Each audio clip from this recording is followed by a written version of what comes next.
Or maybe a vacuum, said salesman Jerome.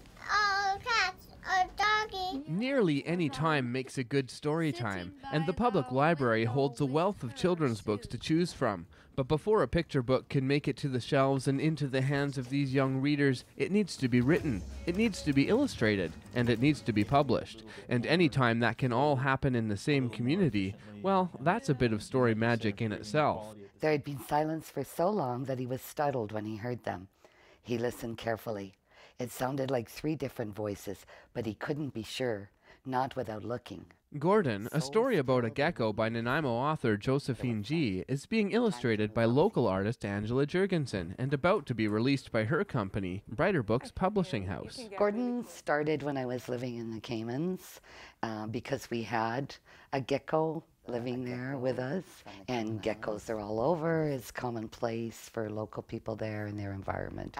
Gordon is a really great book about deforestation, and it's about this little gecko that gets pushed away from his land, and he has to live with humans now. In his case, he's in the house that he thinks it's everything for him, and then the humans move in, and it's really, really well done. To illustrate Gordon, Angela has been working on a computer with a tablet, but with sophisticated software and an artist's sense, she is able to mimic almost any medium in her work. I play a little bit with textures, like for instance, this is an actual texture from a gecko, and I'm going to be using it and then building up on it with oils, which is going to be fun.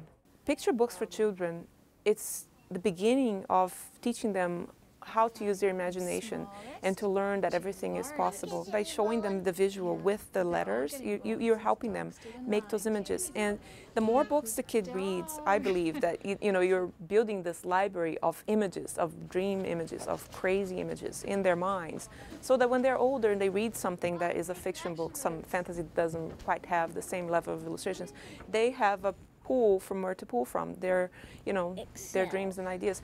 We share the air with all the living things. The breathing bridge connects us.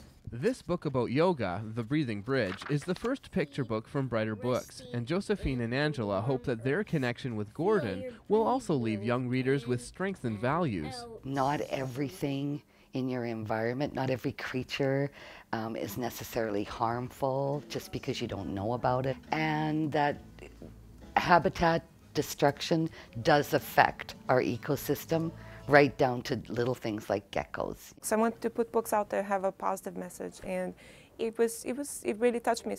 Gordon is set to be out by the summer. In the meantime, visit brighterbooks.com to find out more about their book lineup. In Nanaimo for Shaw TV, I'm Derek Johnstone.